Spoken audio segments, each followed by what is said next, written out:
Yaya tosalaka attention makambo oyo ya balikelemba. Est-ce que likelemba oyo basalaka esungaka bato? Oui, bato bayike balobaka likelemba esungaka bango emataka mombongo ya bato ebele. Bato ebele babongisa vi na bango na likelemba. Kasi bayike pe vi ebeba bango likolo ya likelemba. Ah, papa Fiston, likelemba vi ebeba ndenge nini? Ah, yoka lisolo awa.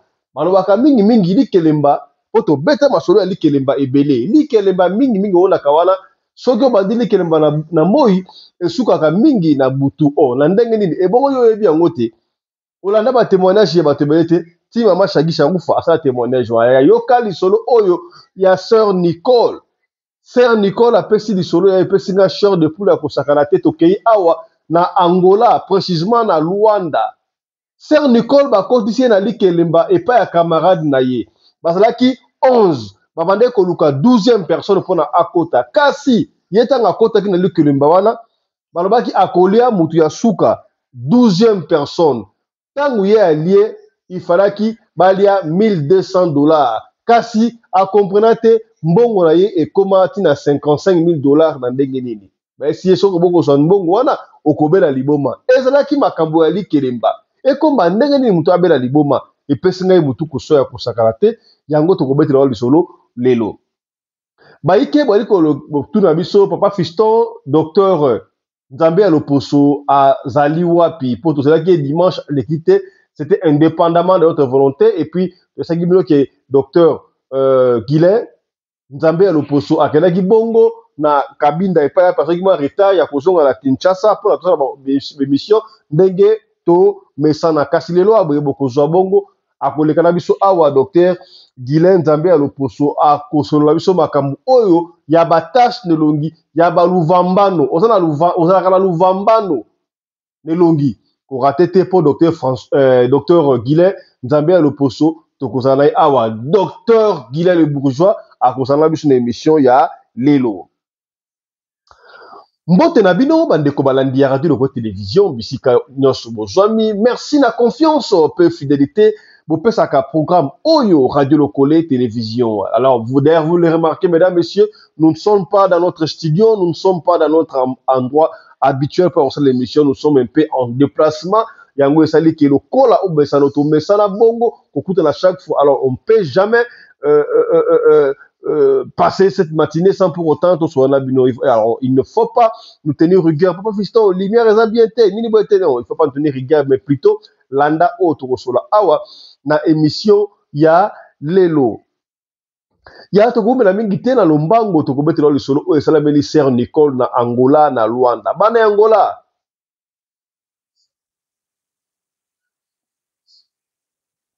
Mbote na bino bana Angola. Bon dia. Comment est-ce? Tout bien? Si ka to lo rande ngona poka na mingi te, docteur Guilain le bourgeois a commémoré le na Luanda te. Donc na bana Luanda kala mingi te grâce à docteur Guilain le bourgeois Nzambe ya loposo. Papa Fiston beta lisolo ya na ngai. Ya na nga kombo na ye Nicole.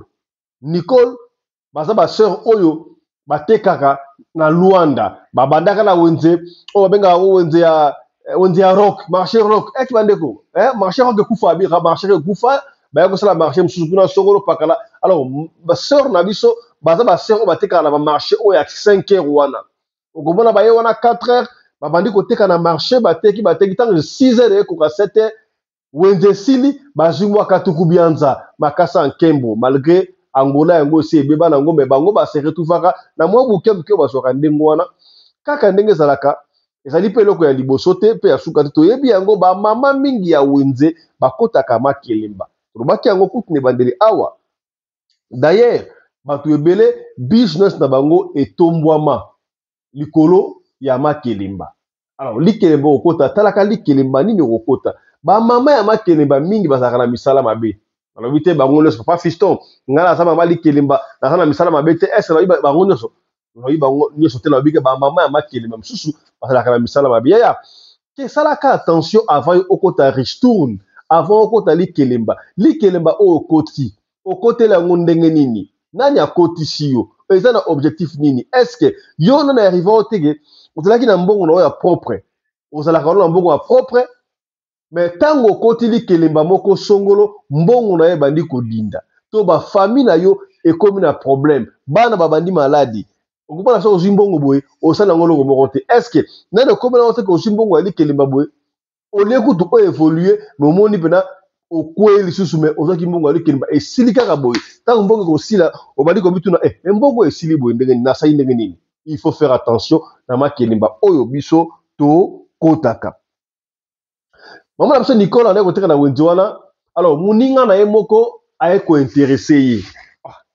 Nick anabenge Nick yo kokota likelemba te tolingi tosala likelemba ya inane alors bato ba déjà 11 etikali mutu moko akoma 12e personne alors j'avais pensé à toi est-ce que soki okoti likelemba ekosala ni osala mabe kota quand même likelemba mpona esunga alors cet ami là avait convaincu grande sœur na biso Nicole pa amonaki yango mabe te amoni ke bon business na nga mpe mpe ke liboso c'est pas un problème nakoki mpe kokota aye kokota alors bayebisi ye lokola yo okoti likelemba oyo okozala bongo mutu ya suka c'est-à-dire que 12e personne parce que likelemba c'était mois de janvier hein?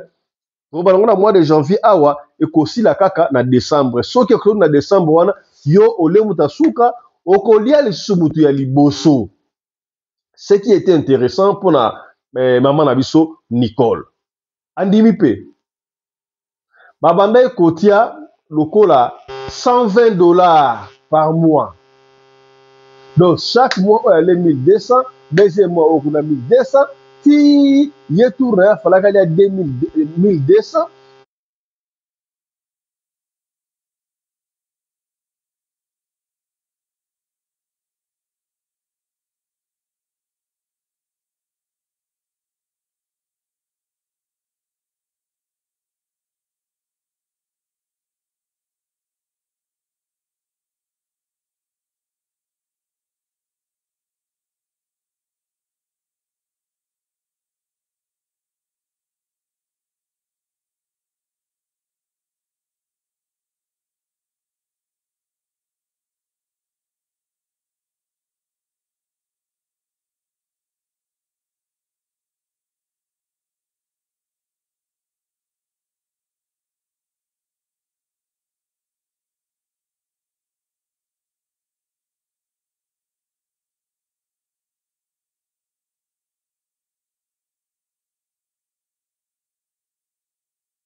na bana mama mi mama na bana ba tango Moïse Kasongo yaki liboso bomona ke no azaki na tamuke abayi ka so 2 jours apamba siko 4 jours ya séminaire na tongo de 7h30 à 14h30 avec koyamba de 15h à 18h kilte ya délivrance yaka na mikumba na yo bando ya Afrique du Sud oyo obongaka te baninga boyaka na bonzela moko babonga yo tikala ka ndengo wana bato bakuta na mboko Afrique du Sud babonga baleka otikaka ndengo wana est-ce que na lien moko songolo te yaka totalisa yaya soko sana ndeko oyo atambolaka te yaka na ye ozana ndeko oyo asala maladie incurable silaka te yaka na ye ozana mwana oyo autiste yaka na ye ba aveugle boya na bango boyebi nga mutu atembe ya kosakana te tembe ya kosakana te ngana yina mona démonstration soki ya solo mutu akolamuka kuna soki ya solo makabo to mona pa Moïse Kasongo na tefe to mona yango awa maki on ezate parce que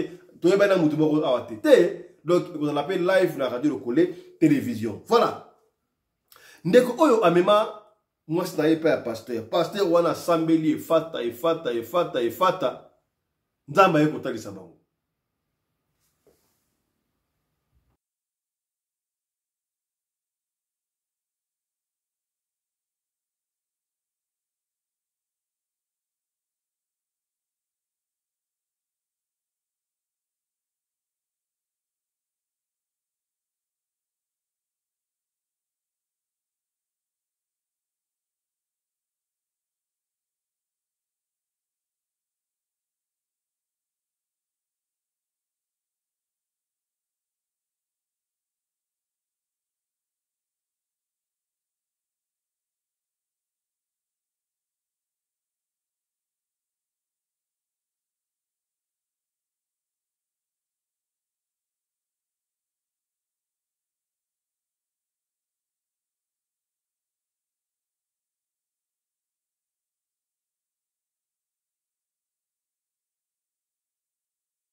dermatologue, hein, au Ndengi Ozali, c'est comme ça, non?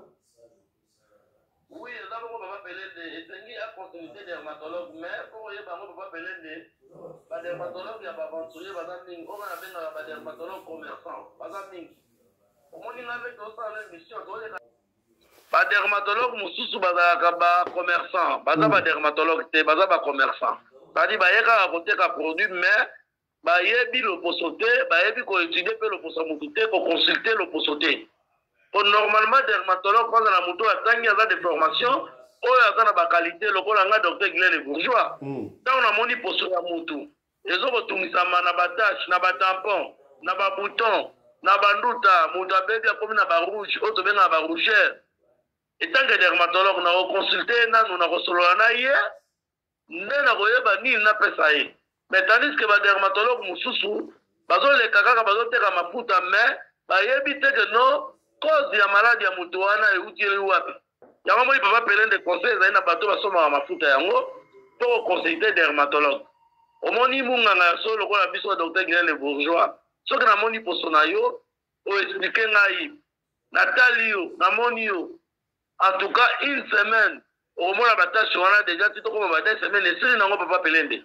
Problème est que qui maka la dermatologie, ba ya na biso na ba dermatologue, biso nous devons déplacer un docteur Guilain Le Bourgeois na retraité na ngai.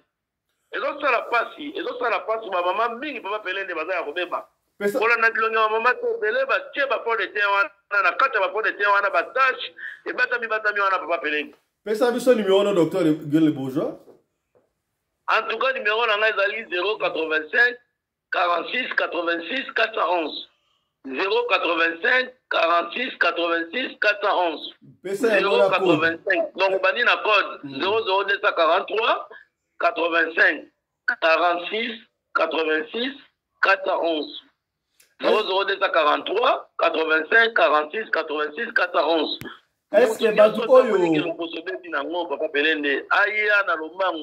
ngai réparateur ya loposo na ye na kati tekawa kosunga bamama na bapapa oyo babilongi ezikiziki bango na baproduit cosmétique na bahydroquinone.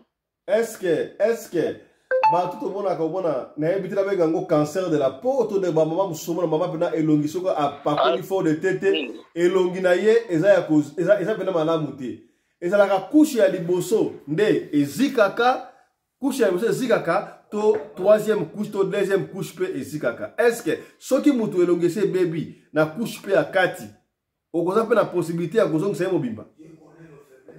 En tout cas papa pelende ata elongisani masusa eboti ba poche pembeni oyo tobengaka veste tobengaka baride ata poso yango eziki na produit ndeni papa pelende soki mama be papa akutani na ngai oyo aza ya kozika na 2 semaines ya pamba yo moko komona elongi ya moto ekozonga ndenge babotelaki ye akozonga naturel ndenge azalaki avant sima produit yango omona etange réparateur ya loposo nazobeta mbele nazobeta sete yo oza mopandisa yango papa pelende atuka mpe kobelela bamama nyonso bakomi fatigue bamisu mpe bayebi ke esilaka te esilaka kokutana na dermatologue ya malonga oyo ya solosolo lokola nga docteur Guilain Le Bourgeois oyo natangeli makambo wana kaka ya loposo nasali dermatologie nazobenga bamama wana oyo balembaki deja bamoni keno te bakosaka abo te epa docteur Guilain Le Bourgeois sozwi traitement na yo ekosila ate ekomi na 3e couche ate ekomi na 2e couche ate eza na 1e couche papa pelende moto oyo to amoni ke loposo ebebi ye ekomi ye batampon ebele bakashe ebeti ye batache wana elati ye nzoto partout aya papa pelende solution ezali mpo ya docteur Guilain Le Bourgeois na 2 semaines poso na ye vraimen ekosekwa ekobika. Docteur, tant que tu makambo ya loposo bato bayike bazokanisa lokola ezali kaka elongi mais ya bafilme somonaka surtout bafilme bazalaka mpe mwa pembe omwana na se ya makolo na mipende na bango awa ezalaka mpe mwindu na nsima mwindu wana mpe ezali maladi eza traitable to wana eosimba eza naturel.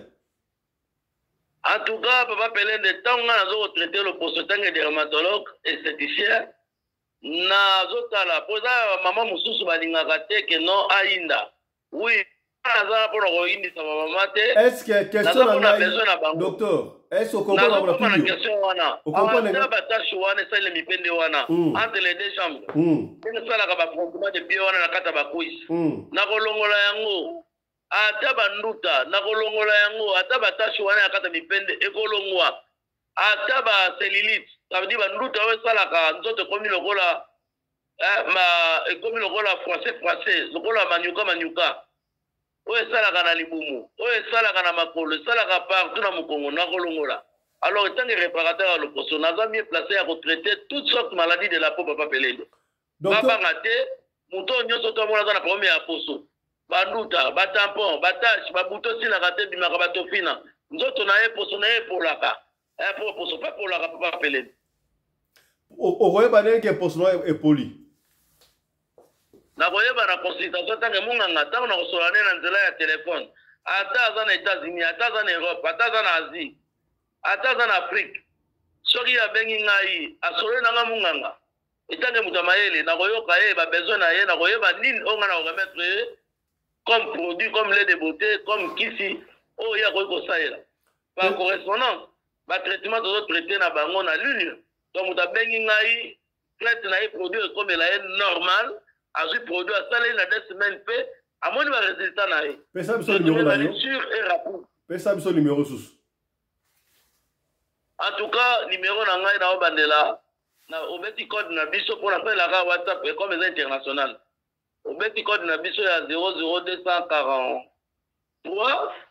00243 obeti 85 86 46 411 na bandeli 85 46 86 411 obeti 00243 85 46 86 411.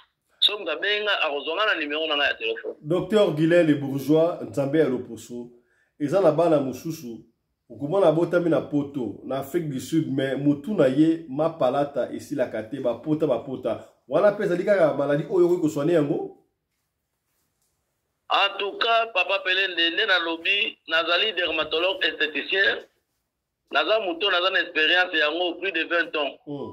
Bamakodi ya wana oto bengaka bagale salaka na kata mutu oyo bamikozi wana salaka bana ezali musala na ngai yango wana etange dermatologue eza na poso mama ayima te esalaka mpe kaka bana mike te esalaka na mikolo ese de kodefrise basuku mpe esalaka bongo ya batraitement approprié mpona batraitement wana ezali mpona bamakodi ya wana mpona bagale wana esalaka na kata mitu na baloto wana et puis na basuki oyo katana rekolaka te etange réparateur à l'opposo nazana ba produit na benga la fula ba pomade ba vitamine wana so na pesi suki ekokola nango salite nyonso mutu wana ekolongwa en tout cas naza mieux placé et puis na bataille les sous papa Pelende na traitaka makambe ba maman bazana bataille ya malonga te aza pe na posa ya avance ba pes na ye ezala très bien ba sene ezala très bien ba lukanga yi mabumu na wana ba obésité ba ya donc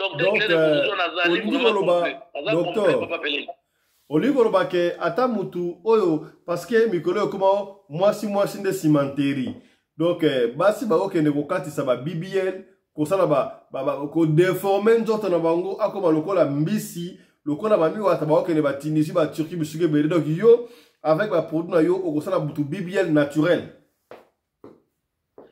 Papa Pelende, pour que ça va bien, wana ba chirurgie esthétique wana, ils ont ba risque.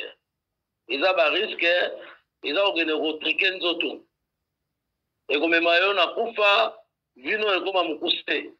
Puisque normalement ba corriger nzambe te. Mais na domaine na ngai tangi technicien naturellement na ofongola bassin. Makati kutu ko le kamuta sali BBM, na ba produit na nga naturel. Tradition na remettre yango na 14 jours. Au moins, on a bassin na yo, moi mi makasi. Si peut tolo na yo comme qui fatigué, ma belle quoi qui déjà to benga tolo. Pa poitrine ni wane comme fatigué mais lisi mingi. Na ko sala ke ezonga lo so etelema. Donc un docteur qui est bourgeois en tout cas na côté wana na maîtrise na makasi papa Pelende. 20 ans allez à tête tant que docteur international yo yebi. Na tambola ka bikili belé pona ka ko bongisa ba ko traiter ba dokoso. Eza domaine na ngai eza musala na ngai ya ya beauté et esthétique. Donc là mosala na ngai. Docteur Guilain, bandeko mingi ya basi to pe mibali, surtout bana basi okomona mabumu na bango esi ekomi ba cordéon, ba melisi bana mingi, libumu kwei, donc basala ba difficulté ya kozongisa yango. Est-ce que wana pe yo kozongisa yango to okokonseiller bango bakena kosala ba sport gymnastique? Non, banzela ba sport wana kuteza ko umela. Na nzela ya ba traitement oyo na pesaka ba maladie na ngai na ko dévoiler nyonso te pesa télévision pour no kite ba yo yiba ba secret mususu eza ba secret professionnel. Muto aza na problème obésité libumu eleki munene abenga ngai ba solution ezali. Pesa numéro na. Aussi là muto aza na ba surpoids ba poids eleki makasi alingo diminuer ba poids ne kita abenga ngai. En tout cas naza mieux placé pour appeler ndi yango na le kana radio lokole na ebeza radio oyo yo batu balandaka mingi. Donc yango moni nazo le kana zo kobeta sete papa pelende bazala de cité réparateur à l'oposo ya santé émission na ngao na sala reza beauté et santé. Bato balingo mo ba santé na bango ezala pesa valable ba mériter santé ya malamu ya malonga ba contacter na docteur Guilain Le Bourgeois. Bato pe bazana posa ya kotelisa nzoto na bango alinga tela ko maloko ya métis sans risque ba benga ngai o balingo garda bo ni kotela a garder mundu na yangolo chocolat na yangolo ba benga ngai o ba moni makolo poli pour la banduka ba bouton ba tampon ba benga ngai ba kozala naza mieux placé état de réparateur ya loposo papa pelende ba kozala de cité. Merci docteur Guilain Le Bourgeois. Pesa sur le numéro non.